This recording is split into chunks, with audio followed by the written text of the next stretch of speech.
During the evening, General Becker received a second letter. Paris, June 27th, 1815, 5 p.m. General, I have the honor herewith to send you a copy of the letter which the Commission of Government has written to the Minister of Marine respecting the Emperor Napoleon.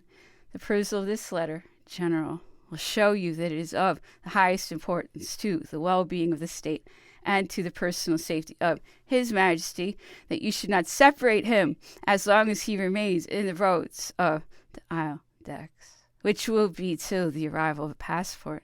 Accept, Monsieur General, the assurance of my high consideration, the Prince of Equimaux, which is Davos, the President of the Commission of Government, to the Minister of Marine, Paris, June 27th, 1815.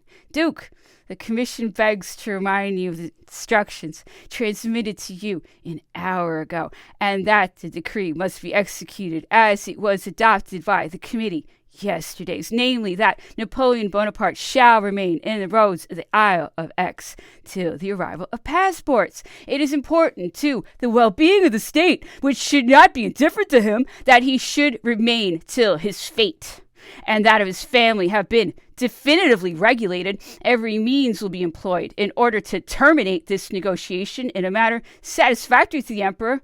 French honor is interested in such an issue, but in the meantime, every precaution should be taken for the personal safety of Napoleon, and he must not be allowed to leave the place appointed for his present sojourn. The Duke of Otranto, Fouché, the Prince of Equimaux, Davos, on its part, the Commission of Government wrote as follows.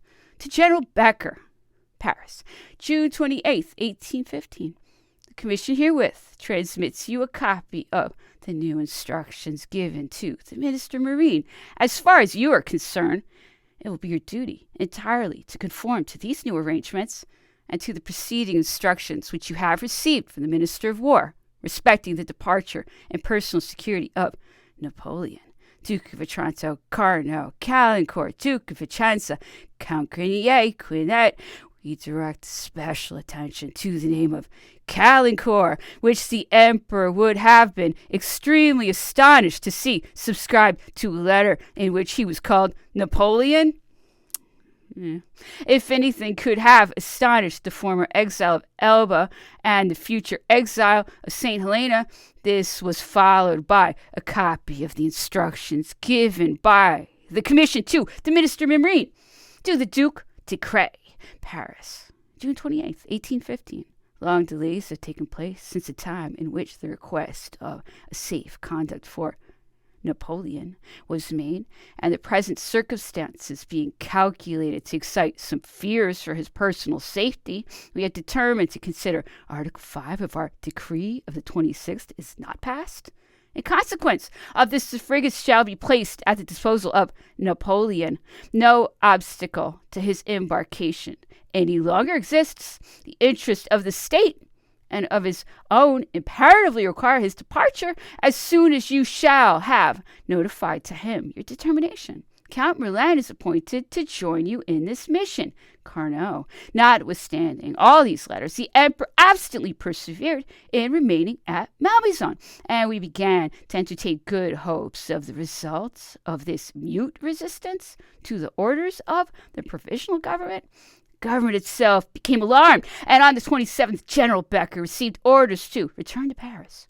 General Becker obeyed, presented himself at the Tuileries, and was immediately introduced into the cabinet of Count Brullier. The commission gave him directions to set out the same evening incognito with the Emperor and to accompany him to Rochefort. At the same time as this order was notified to him, Count Brullier put into his hands a passport, by virtue of which the commission authorized General Becker to proceed to that city, attended by his secretary and servant. The secretary was to be the Emperor. General Becker wished to make some observations. Sir, said Count Brullier, the government has the safety of Napoleon too much at heart not to have considered all the means calculated to facilitate his departure, and it has concluded that during this journey a strict incognito under your name and your protection would be the best means of reaching his destination without danger.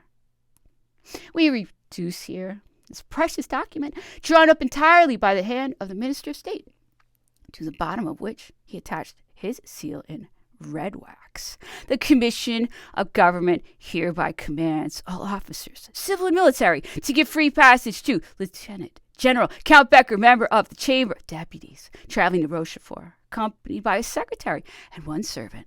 They are expressly enjoined not to cause or suffer to be caused any delay, and to throw no obstacles in the way of his journey, but on the contrary, to render him aid and assistance in case of necessity. Bruyère, given at Paris, June 26, 1815. The emperor, during the whole remainder of the day, did not appear to be occupied with the subject, for in spite of the precision of the order he made, no preparation for his departure, on the next day, the 28th of June, he sent for Count Becker and declared that he would not set out till he had obtained such a safe conduct as he deemed necessary for his protection. In consequence, he requested him to write to the Minister of War, and dictated almost entirely the following dispatch. Malmaison, June 28, 1815, after having communicated to the Emperor the decree of the government relative to his departure for Rochefort, His Majesty has commanded me to announce to your Excellency that he refuses to undertake the journey because, communication not being free, he does not feel that he has a sufficient guarantee for his personal safety. Moreover, on arriving at that destination, the Emperor considers himself a prisoner, inasmuch as his departure from the Isle of Aix is made to depend on the receipt of passports for America, which will, without doubt, be refused. In consequence of this interpretation, the Emperor has determined to await this decree affecting his person at Malmaison, and until informed of his fate by the Duke of Wellington, to whom the government can announce his resignation, Napoleon will remain at Malmaison, persuaded that no measures will be adopted against him which are not worthy of the nation and of its government. Count Becker, Lieutenant General.